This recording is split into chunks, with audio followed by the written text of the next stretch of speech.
Hoy en Literatura para Oír, C.A. Bangadov. C.A. Bangadov nació en 1982 en Sandoná, una ciudad al sur de Colombia. Desde los 3 años vivió en Popayán, donde estudió ciencias políticas y filosofía. En el 2007 se trasladó a la ciudad de Cali, donde continuó sus estudios en filosofía. En el año 2020 recibió el título de doctor en Ciudadanía y Derechos Humanos de la Universidad de Barcelona, con una tesis dedicada al pensamiento de Hannah Arendt, dirigida por la filósofa española Fina Birulés. De su primera novela, Diario de una seducida, este fragmento. Lucía, no te sorprendas por esta carta, ni tampoco porque la haya escrito para ti. A mi edad, el presente es más corto que el pasado. Eso, lejos de atormentarme, me da cierta ventaja sobre los otros. Una de esas ventajas es que ya no me importa mostrarme como soy, sin esa postura que pesa como una deuda adquirida con el mundo, incluso con los próximos. La poca gente que ahora conozco me suena falsa. Muchas mujeres se me han acercado, pero tú has sido la única digna de ser mi amiga. Nuestra intimidad, que no necesitó ningún vínculo carnal para expresarse, me hizo sentir siempre más ligada a ti que a cualquiera de mis amantes. Tu amistad ha sido más valiosa que el amor. Quienes hemos llevado pesadas cargas a lo largo de la vida, estamos tentadas a creer que el sentido de lo que hacemos se valora por el peso que cargamos. No es cierto. Aunque he llegado a la edad en que ya no se puede elegir, habría querido que ciertas porciones de mi pasado fueran menos penosas de contar. Si ahora pudiera elegir mi vida de nuevo, habría elegido la de un hombre. Sin embargo, no te engañes por esto. En la vida de cada mujer llega un momento en que uno ya no pelea contra su condición, solo la abraza, pues no hay otra manera de soportar la vida. Y esto procede para todas las circunstancias. Se aprende a partir de luchar con uno mismo, a no exigirse más de lo que es.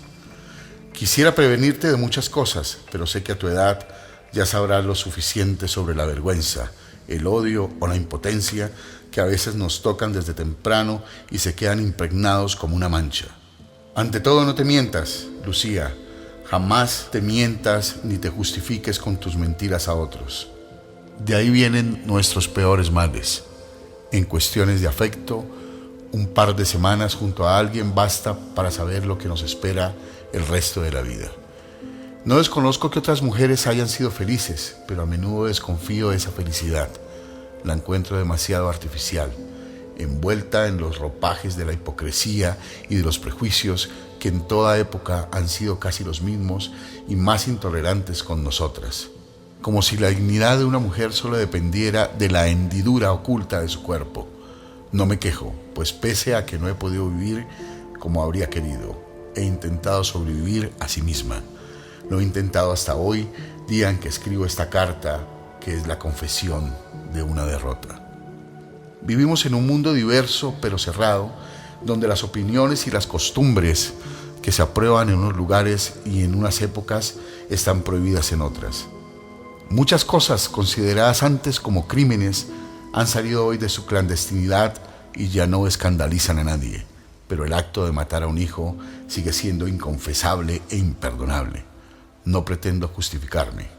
He visto hasta qué punto soy capaz de juzgarme. He pensado que tal vez esta muerte sea solo un descanso. Ayer cumplí 52 años, pero parezco mucho más vieja. Hace más de la mitad de mi vida que ocurrió aquello. Por las noches no puedo dormir, porque escucho una voz que no se cansa de repetir lo mismo. Es impertinente vivir en vano sin ningún propósito. Ya no espero nada, ni bueno ni malo, ni echo de menos nada.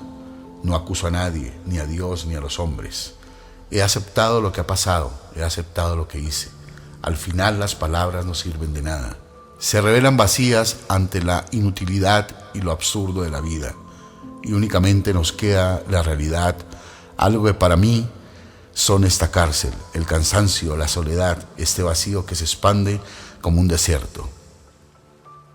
Lo he aceptado todo. Lo único que me entristece es que la vida no me haya dado al final otra cosa que estas ganas de morir, aun cuando a estas alturas la muerte represente un alivio. Así como he elegido mi muerte, he elegido también mi pasado, no en sus circunstancias, sino en la forma en la que lo he escrito. La historia personal de alguien no existe sino en función del relato que cada uno hace de ella. El resto queda en la sombra. ¿Para qué la escribí? No lo sé. Todo se revela inútil y además tú estás muerta. Te has adelantado, como dicen algunos. Si pudieras leer esas páginas encontrarías muchas mentiras. Solo yo sé lo que se revela en ellas y lo que queda oculto en lo más íntimo.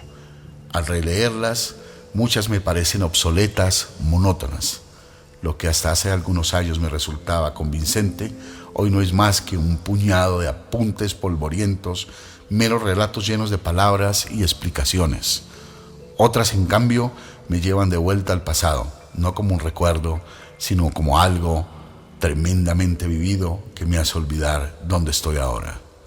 Quisiera cambiar, corregir muchas cosas, pero ya no tengo ánimos de escribir. Solo pienso en la pequeña cuchilla y en el momento de enfrentarme a ella. Lo demás no importa. Las palabras engañan. Todo es inútil. Sonia T., 13 de mayo de 2000. Viaje al pasado. Mi madre murió cuando yo tenía poco más de 3 años, junto al segundo hijo de un matrimonio que apenas duró 4. A una matriz en exceso débil se sumó la negligencia de una enfermera que, a falta de médico, se había encargado del parto y cuyos errores sumieron en cuestión de minutos la habitación en un completo silencio. De aquellos amasijos de carne, uno más pesado que el otro, entregados a la asfixia de una caja cubierta de tierra, hoy no quedará ni la dureza de los huesos que el tiempo habrá convertido en una ceniza. Por lo demás, el olvido al que todos estamos abocados no fue problema para una niña que todavía no había amado, lo que la libró de buscar recordar para parecerse a su madre. Los pocos años que pasé junto a ella son un grave vacío en mi vida. No recuerdo nada de ellos. No fue así con mi padre. Desde el momento en que empecé a formarme una idea de aquel hombre, siempre estuvo el miedo de parecérmele. Él fue la persona en torno a la cual giró mi vida. Muchas cosas de mi infancia se pierden en la oscuridad de la memoria, atenuadas por una lámpara con voz masculina que lleva su nombre. Es innegable hasta donde nos puede arrastrar la presencia de un adulto cuando somos niños. Aún no entendía que la vida está hecha de presencias y ausencias y olvidos que, vistos de cerca, son como caminos que no nos llevan a ninguna parte, pero que desde la distancia nos ayudan a encontrar nuestras huellas perdidas. Pronto aprendí a delimitar mi lugar, reducido a una bohardilla debajo de las gradas en la que me guardaba todas las tardes como una muñeca rota. Allí esperaba la llegada de mi padre, cuyas salidas nocturnas se prolongaban en ocasiones hasta la madrugada. Para una niña de 5 años, que se asustaba con la ausencia del ser que dependía su vida, el simple ruido de las llaves sobre la puerta era suficiente para devolverle la calma y retornarle el sueño. En su juventud, Manuel había sido un muchacho resuelto, aunque pobre. Había elegido vivir en una ciudad pequeña en la que la consideración social dependía todavía de los apellidos y las buenas alianzas, y había conseguido insertarse en ese medio gracias a que trabajaba a las órdenes de un viejo rico que mezclaba su gusto por la música con una considerable cuenta en dólares en el extranjero. Como muchas personas de su edad, don Rafael Franco tenía el vicio de acumular dinero por la seguridad que provee y el respeto que produce. Manuel era su secretario privado, gracias a la recomendación de una antigua empleada que lo hizo pasar por sobrino suyo. Don Rafael se había casado con una italianita piadosa, de contextura débil, que había conocido en uno de sus paseos a Europa y con quien compartía el gusto por comprar antigüedades. Laura, como se llamaba la susodicha, no era inteligente, ni siquiera bonita, pero sí tranquila, con esa calma que consiste en aceptar pacientemente las cosas y que muchas veces basta para elegir a alguien como compañera de vida. Una mañana de noviembre pasada por agua, doña Laura se mojó al salir demasiado temprano a la calle. Regresó poco después con tos y dolor de cabeza. Acostumbrada como estaba a enfermarse, no le prestó mucha importancia al mal que terminó por llevar a la tumba en menos de 5 meses. De aquel matrimonio ha resultado una hija, Marie, una de las mujeres que más influencia tuvieron en mi infancia y cuya procreación acaso y solo fue una maestra más de la falsedad inherente a las relaciones humanas. Para cuando Emmanuel llegó a la casa, Marie ya contaba 19 años. Muchos se figuraron que el ingreso de Emmanuel como ayudante estaba relacionada con los planes de matrimonio que tenía don Rafael para su hija, pero nada más alejado de la realidad, sobre todo en una época y en un medio donde los vínculos entre personas se basaban, aún más que hoy, en la posesión de las cosas. Estaba además otro hecho que movía a don Rafael a conservar la presencia de Marie. En un torpe accidente ocurrido años atrás, mientras se bajaba de un auto, se había lesionado uno de los nervios de la muñeca derecha, lo que le impidió mover la mano de ahí en adelante. El viejo se hundía a menudo en la desesperación de un músico que no podía tocar. El silencio de una vida sin música se hizo cada vez más pesado, hasta que decidió enseñarle a su hija. Todo adquirió para él una cálida libertad que le volvió a dar un sentido y un centro a su existencia. Además de interpretar los acordes, Marie escribía al dictado las notas que don Rafael componía y pasaban limpio otras tantas del pasado. La muchacha parecía contenta, pero él observaba a través de sus ojos un trasfondo de tristeza. Necesitaba estar con otras jóvenes de su misma edad. Para liberarla de sus obligaciones, decidió contratar a un ayudante, pero sin decirle nada a ella. Ya no tenía intenciones de enseñarle nada a nadie. Últimamente callaba sus pensamientos más importantes y le irritaba que otros usaran su garganta en todo momento para hablar, como si fuera una obligación estar hablando. Prefería el resguardo de la música y la compañía de un ayudante reservado que no le distrajera de su trabajo. Fue así como Manuel llegó a su casa y a su vida. Las pocas conversaciones entre estos dos hombres se desarrollaban como si estuvieran hablando un señor y su paje. Don Rafael solo soportaba trabajadores dóciles. Junto a él, Manuel no era sino el muchacho que había llegado de no importa dónde, sin apellido ni familia, que no tenía el derecho ni la experiencia para dirigirse a él como un igual. De nada le valieron a Manuel sus aptitudes de calígrafo, puesto que aquel hombre parecía despreciarlo por su procedencia. A la hora de sentarse en una esquina a escribir los dictados del señor, Manuel se irritaba en silencio. Ante todo le molestaban el tono y la arrogancia que con don Rafael le hablaba, además de la idea de superioridad que este hombre tenía de sí mismo. No debe ser fácil para alguien que se cree genial y superior soportar la humillación de ser rechazado solo por no tener dinero. En todo caso, me figuro que, a sus 20 años, Manuel ya tenía el corazón lleno de heridas, producto, entre otras cosas, de una vida material hecha de riesgos y colmada de deudas. A menudo pensaba en marcharse sin que llegara a concretar su propósito. Cuando estaba junto a don Rafael, en esa casa lujosa, tapizada de cuadros y volúmenes de libros, escuchando las conversaciones sobre compositores y música clásica entre el señor y sus amigos, Manuel sentía que se liberaba de las servidumbres obligadas, del trato con personas ordinarias y groseras y de las privaciones de su pasado. Veía el trabajo con el septuagenario señor como el primer peldaño ganado en esa escala de ascenso espiritual y social que había proyectado para su vida. Estaba seguro de que pronto don Rafael se convencería de su singular inteligencia. Sin embargo, con el paso de las semanas nada cambiaba y a Manuel lo asaltó la duda. Poco a poco fue notando que pese a todos sus intentos era un hombre sin talento y entonces empezó a llenarse de rabia y a sentir envidia del anciano. A veces no dejo de preguntarme cómo el arte de expresión más arbitrario es el que le habla con más intensidad a nuestra alma. Le había dicho una vez queriendo impresionarlo. ¿Qué has dicho?, le preguntó el viejo con antipatía. Que no deja sorprenderme como algo tan efímero como la música, que solo aparece durante los breves momentos en que es ejecutada, nos sirve para expresar tantos sentimientos del alma. ¿Quién te dijo eso? La música no expresa nada, bobo. Me refiero a que la música es un lenguaje que podemos usar y entender. balbuceó el muchacho, intentando acomodar su discurso.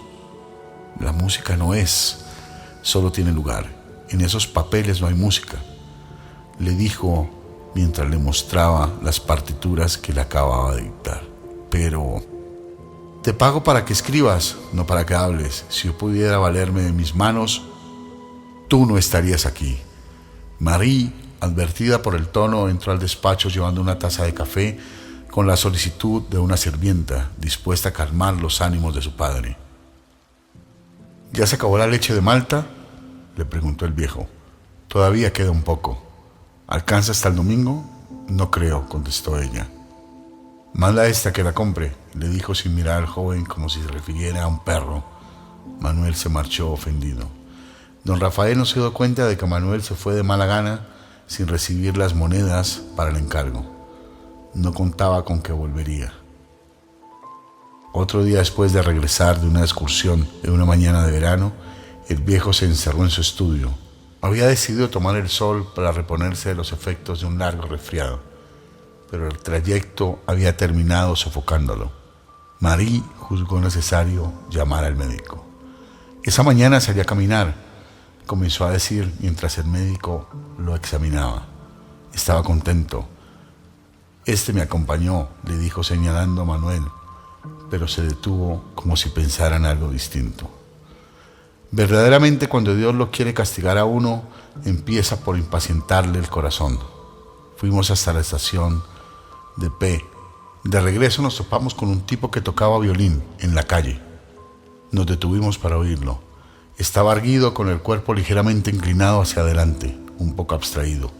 Vi a muchos ramplones por la esquina ejecutar instrumentos, pero este era distinto, tenía alma de músico. Al escucharlo, uno sentía como si algo en el corazón comenzara a latir con más fuerza.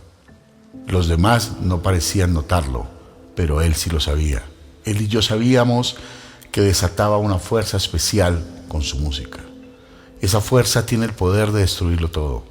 Ese hombre se parecía a mí cuando yo tenía 20 años. Aquel mendigo debió de parecerle más afortunado que usted, dijo el médico.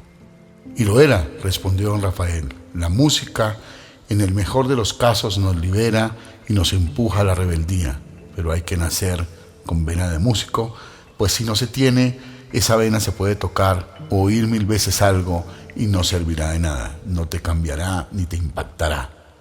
Su boca entreabierta adquirió de pronto el aspecto de una máscara trágica. No he hecho más que cumplir mi propia ley, la tarea que se me recomendó. Pero de repente el viejo palideció y los labios empezaron a temblarle. A veces quiero tocar, pero se me paralizan las manos, dijo. Seguro de otras cosas que también sabe hacer usted muy bien, afirmó el médico con vehemencia. Sí, podría hacer bien cualquier cosa que me propusiera, pero yo prefiero dedicarlo todo a la música, respondió. El médico le puso un termómetro en la boca y le hizo volverse hacia un lado de la cama. Comenzó a auscultarlo y a darle golpecitos en la espalda. El viejo soltó un quejido profundo, pues había contenido el aliento mientras el doctor lo revisaba. ¿Siente dolor aquí?, le preguntó el doctor. Sí, doctor. ¿El dolor empezó hoy o ya lo tenía desde antes? Hoy. ¿Y acá le duele? No. Bueno, no se preocupe, el dolor se le pasará antes de que anochezca. Gracias, doctor, dijo don Rafael después de lanzar un suspiro. Tomaré lo que usted me diga. El médico le sacó el termómetro de la boca. El mercurio no daba signos de alerta. Don Rafael volvió a cambiar de posición y volteó a mirar al visitante. En este mundo tan confuso, intento seguir siendo claro conmigo mismo, dijo el viejo. Mi vida es la música, aunque haya llegado a un punto de que ya no pueda defenderla. ¿Defenderla? ¿De qué? De las tendencias modernas, por ejemplo. ¿Le asusta lo nuevo? ¿Qué me va a asustar? Pero esto que hoy llama música y las nuevas tendencias no hacen sino corroer las artes que nos sirvieron de cimientos espirituales en el pasado. Son tiempos flojos, en los que todo se acepta y se tolera. Por eso la gente se ha acostumbrado al mal gusto. Cada vez que escucho por la calle la música que suena hoy en día, me convenzo más de que ese ruido intenta hacer audibles unos acordes discordantes. Nuestra época vuelve a ser primitiva en muchos aspectos, replicó el doctor. La música, por ejemplo, está hecha hoy de estridencias y gritos, como en nuestro más lejano pasado. Usted no entiende, doctor. Yo hablo de otra cosa. Se trata de la rutina de los valores. La ruina de los valores de nuestro mundo se expresa en el mal gusto por la música que ha afectado incluso a quienes se hacen llamar los grandes compositores de nuestro tiempo. Ahora todo lo que componen suena falso, solo responde a lo que quieren oír las masas. Lo mismo pasa con la literatura. Hemos entrado a un nuevo orden, como dicen algunos, opinó el doctor. El nuevo orden ha impuesto el desorden como una forma de vida, interrumpió el viejo. Hoy ya no se intenta decir algo, se apuesta por las cosas inconclusas. Lo más deplorable es que los jóvenes ven en esa forma, en que nada alcanza a madurar, un signo innovador y revolucionario, cuando no es más que una falta de rigor admitida por esa cobarde complacencia que les impide pensar y hacer las cosas cada día con un poco más de claridad que el anterior. Hizo una pausa, se apoyó en los codos como para levantar el cuerpo y tomar aire. El médico permaneció en silencio. Hasta von Schuppler, el estilo de la época estaba definido por un valor vital que le daba orden al mundo. La música aún servía para ayudar a conocer el corazón de los hombres, pero hoy, puesta en manos de una multitud desenfrenada por el embrutecimiento tecnológico, ha vuelto a ser exuberante, un estimulante para borrachos que ya no soportan estar sobrios. El médico permaneció callado, escuchaba a su paciente con un silencio cargado de apuro, como si de pronto recapacitara en que el principal propósito de su profesión era curar, no consolar a nadie. No me mira así, dijo con sequedad el anciano, mientras arrugaba la sábana con que se cubría las piernas. Sé lo que está pensando. No estoy pensando nada, se ofendió el médico, notando la mirada impaciente del otro. ¿Cree que se trata de la nostalgia de un viejo?, le preguntó con una maligna y zumbona sonrisa. Yo soy músico, usted no es más que médico. No se ofenda por lo que le digo, pero usted sabe que los dos somos diferentes. Lo somos, dijo con tranquilidad el doctor, y añadió, ya terminamos, le haré la receta a su hija. Le agradezco mucho, dijo don Rafael, y estrechó con fuerza la mano del galeno. De pronto reparó en Manuel, como si en todo este tiempo se hubiera olvidado de que él permanecía allí, y ahora sintiera vergüenza de mostrar sus flaquezas frente al muchacho. ¿Qué haces ahí sentado? Cierra esa ventana para que no entre el ruido de la calle. Manuel se levantó sin decir nada, movido sin duda por la misma impresión que debimos causarle al médico las palabras del viejo. Al final, Marie entró con un brebaje de hierbas que acababa de preparar y que su padre tomó sin chistar. Por la noche, ambos se encerraron con llave en uno de los salones de la casa a tocar una música que por más de 15 años solo ellos dos conocían. Te preguntarás por qué escribo esto de mi padre, por qué comienzo mi historia con él. Tal vez porque todos venimos de alguna parte y además porque ahora estoy mucho más cerca de ese hombre de lo que estuve a los 5 años. A pesar de que la persona en la que luego se convirtió, la imagen que me formé de él cuando era niña, me quedó tan impresa en la memoria que por muchos años no pude verlo de otra manera. Por lo demás, el pasado es una lección, por eso yo he elegido comenzar el mío con él.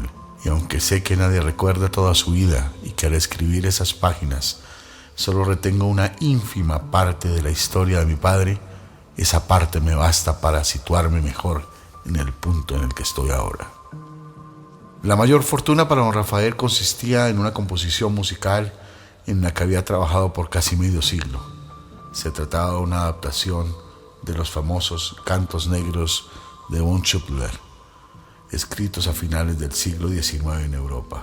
Una vez al año, el 14 de agosto, el viejo se encerraba en su despacho para interpretar en el piano esas notas que solo él conocía y que consideraba la plomada de su alma.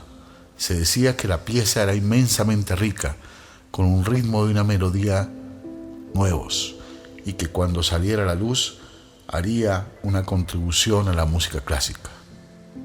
Después del accidente, don Rafael ya no pudo tocar más. Con el paso de los meses, le permitió a su hija interpretar algunos fragmentos en un par de ocasiones.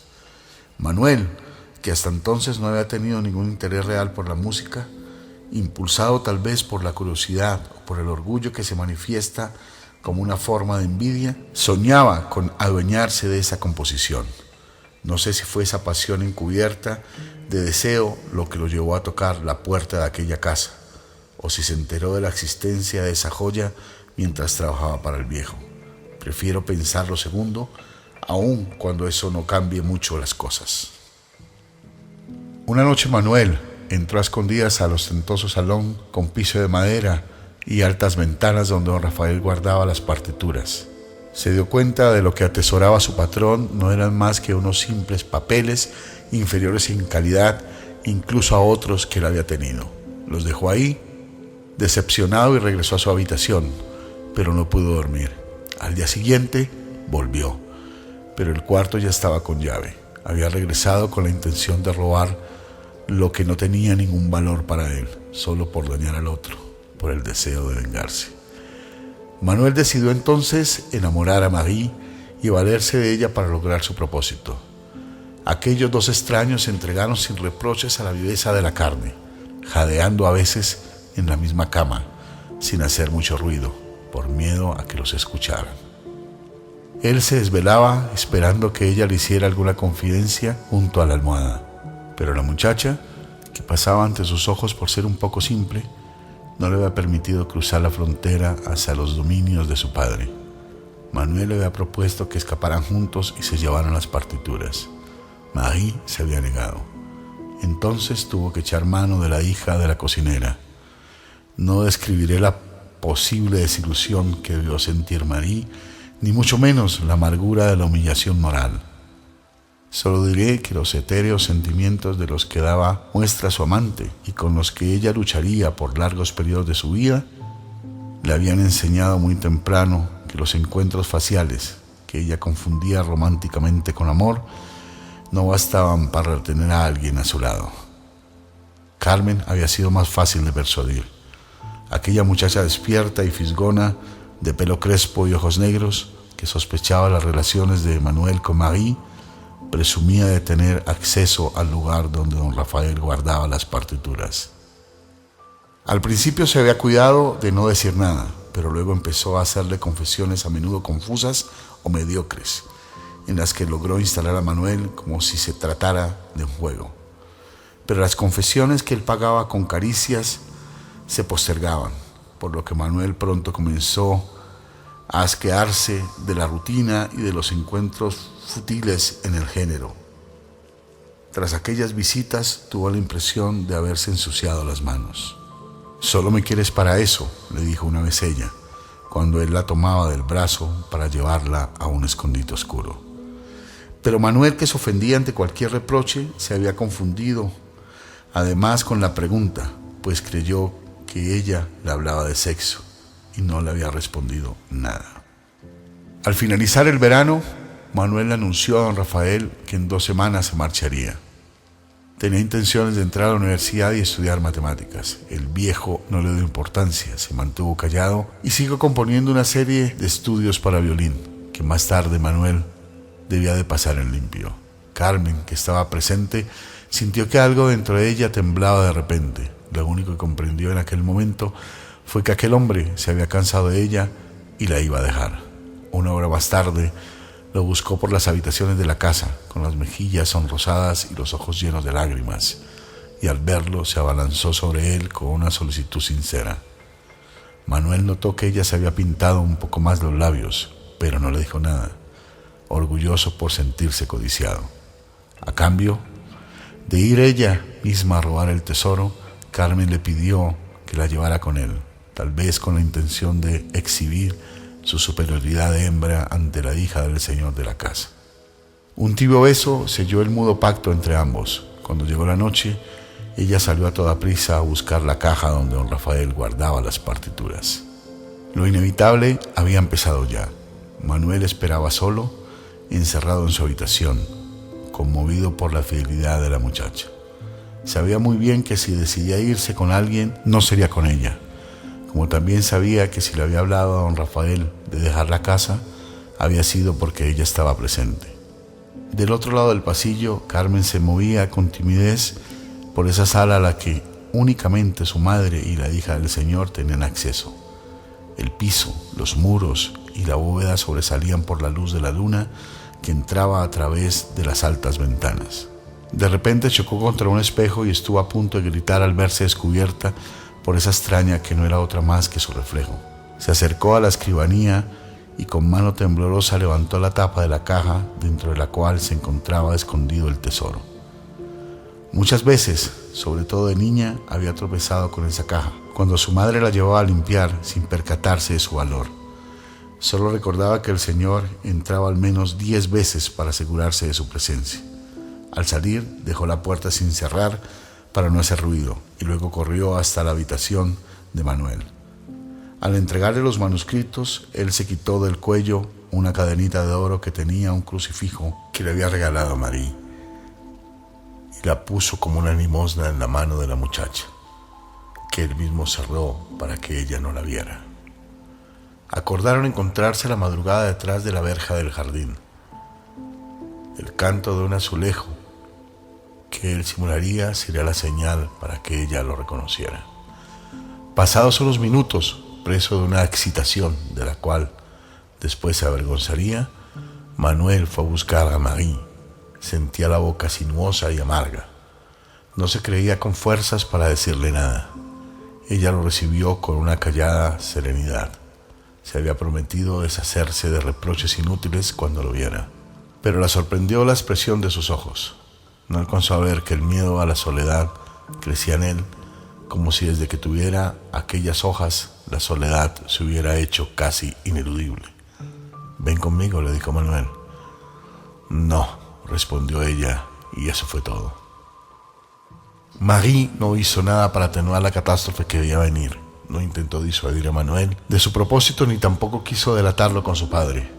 Más enojado que triste, Manuel le señaló a la muchacha una lámina de la Virgen María rodeada por ángeles que colgaba encima de la cama. «Quédate haciendo lo que saben hacer las mujeres», pensó decirle, pero ella no era una mujer débil, de esas que rezan para que no sucedan las cosas. Solo se asustó cuando Manuel le dijo que estaba dispuesto a todo, incluso a matar a don Rafael. Ella le prometió no decir nada, incluso le ofreció algunas monedas para el viaje, mas él la rechazó. Carmen no había podido dormir, quizás demasiado ansiosa. Creyó oír el canto del azulejo, encendió una pequeña lámpara y miró el reloj. Apenas era medianoche. Todo permanecía en silencio en el interior de la casa. Se levantó sin hacer ruido y sacó de debajo de la cama los pocos atados que llevaría para el viaje. De pronto escuchó un ruido extraño, como el que produce el hielo al resquebrajarse. Manuel no estaba en el jardín. Al volver por el pasillo, notó que estaba encendida la luz en el cuarto de la hija del señor. Al acercarse, escuchó a Manuel pidiéndole a Marie que se fuera con él. El arrebato de confianza de hacía unas horas fue seguido por un arrebato más torpe de celos y de rabia. Al saberse engañada, corrió hasta la habitación de don Rafael y acusó entre gritos a Manuel de haberla violado y haber robado las partituras. Dejando a un lado a Carmen y sus chillidos, el viejo se dirigió de inmediato al despacho y se tropezó con el delincuente saliendo de la habitación de Marie.